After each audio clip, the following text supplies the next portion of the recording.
Hello everyone, welcome back to Iron Conflict and Frontline. Today, we turn our attention to one of the more sobering developments in global military affairs. The unveiling and launch of what is being referred to as an end-of-time missile by Iran, a weapon that could reshape strategic balances and ripple far beyond the region. We'll break down the external appearance and design of this weapon, take a brief look inside its systems, review what is known about its performance claims, discuss the safety and defensive features, or the lack thereof. Highlight what makes this missile unique, assess the price or impact of fielding such a system, and then draw some conclusions about what this means for Israel, for the region, and for global security. Let's begin with the exterior. The first thing that strikes you when you see the images. The missile is long, slender, with a sharply pointed nose cone designed presumably for high-speed flight and low drag. The body is smooth, likely composite or high-strength alloy, with stabilizing fins or control surfaces visible near the tail. The launch platform appears to be mobile, a Road Mobile Transporter Erector Launcher, TEL, rather than a fixed silo. That mobility matters because it increases survivability, gives the launcher flexibility, and complicates adversary targeting. The missile's exterior finish in photos appears to have a dark, matte coat, possibly for thermal management or radar signature reduction. It rests on a robust cradle, suggesting the designers expect high-stress loads at launch. The sheer scale of the system is formidable, long enough to suggest stage separation or multi-stage propulsion, wide enough to suggest a sizable payload or warhead capability. In short, from the outside, this weapon broadcasts a serious strategic capability. Moving to the interior, while data is sparse, we can infer certain design choices. The missile likely contains a multi-stage propulsion system, perhaps a solid fuel booster followed by a liquid or hybrid second stage to optimize range and terminal maneuvering. Guidance systems are probably a mix of inertial navigation and perhaps terminal seekers, infrared optical, to improve accuracy or enable counterjamming. The warhead section may be modular, allowing different payloads, conventional or other. The structure must also incorporate thermal protection, structural reinforcement for high-speed flight, and internal avionics. The launcher and missile also likely include communication links, launch control electronics, and mobile support equipment.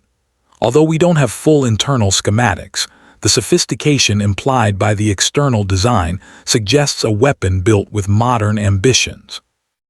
Now performance. This is where the hype becomes real. Iranian sources claim this missile can travel at hypersonic velocities, achieve ranges perhaps in the 1,000+ km class. Some even suggest up to 1,400 km or more, and maneuver to evade advanced missile defenses. For example, earlier missiles in Iran's arsenal are reported to range from short-range to medium-range ballistic missiles, with ranges up to about 2,000 km in some cases. Congress Gov. +2. Wikipedia. +2. The new missile's maneuvering and speed could challenge existing defense systems, making it a strategic game-changer. There are suggestions of end-of-time, weapon semantics, because a missile that can bypass missile defense or strike deep into adversary territory changes the deterrence calculus. From the available open-source material, we see that Iran has long invested in solid fuel propulsion, which gives a launcher quick reaction time and enhances mobility. Arms Control Association. +1. All told, the performance claims, while not fully verified, point to a weapon with significantly upgraded speed, range, and evasion capability. Turning to safety features. And yes, even offensive weapons have safety considerations, though differently framed. On the launcher side, the mobility and likely hardened design of the TEL gives some measure of survivability.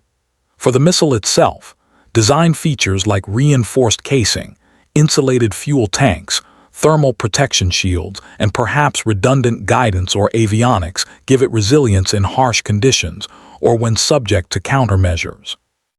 On the broader scale, the mere presence of such a missile acts as a deterrent safety for the deploying country.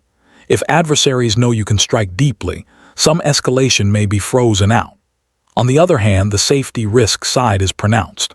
A weapon that can bypass defenses raises the risk of miscalculation, arms race escalation, accidental use, or regional instability. So while the missile may include safety design features, the strategic safety context is deeply fraught. What are the unique selling points? Why does this missile stand out? First, mobility.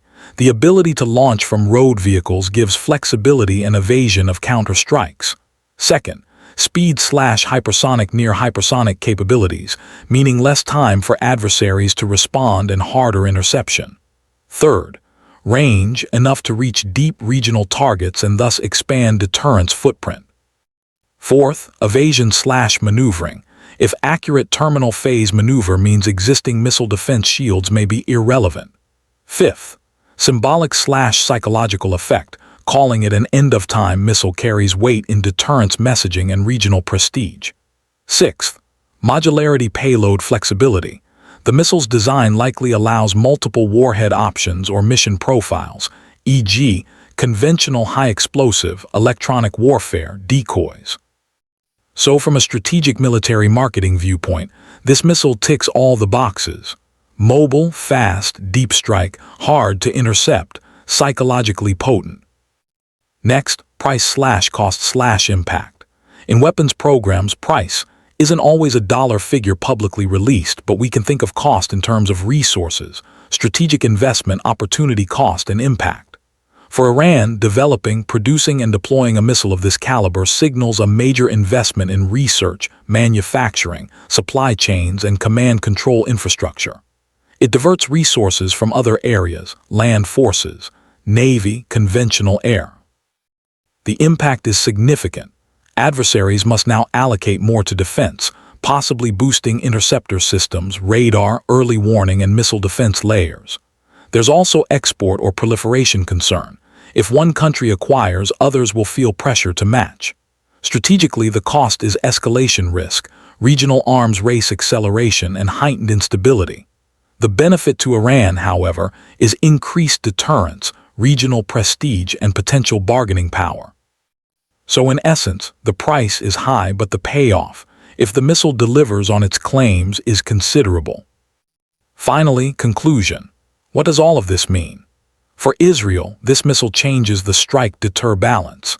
A deeper-reach missile with hypersonic or near-hypersonic speed and maneuvering capability may blunt Israel's traditional missile defense umbrella and force the Israeli leadership to reassess its strategy, early warning posture, and diplomatic options.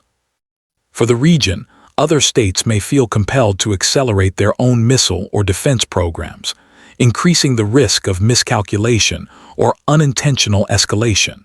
For the world, this is yet another reminder of how modern missile technology is proliferating and evolving. Weapons that once seemed the province of superpowers are now available in more hands and more places. The term end-of-time missile might be hyperbolic, but the underlying reality is a weapon that could shorten warning time, undermine defense systems, and shift deterrence dynamics. In closing, while we should treat claims with some caution, verification is always needed. There is enough credible open-source evidence, e.g., Iran's missile program history, range claims, new propulsion systems, to take this seriously. The message to viewers is, stay informed, understand the strategic stakes, and recognize that weapons like this aren't just technological marvels. They reshape the political and military landscape. Thank you for watching, and if you haven't already, don't forget to subscribe for more frontline-level analysis of global security developments. See you next time.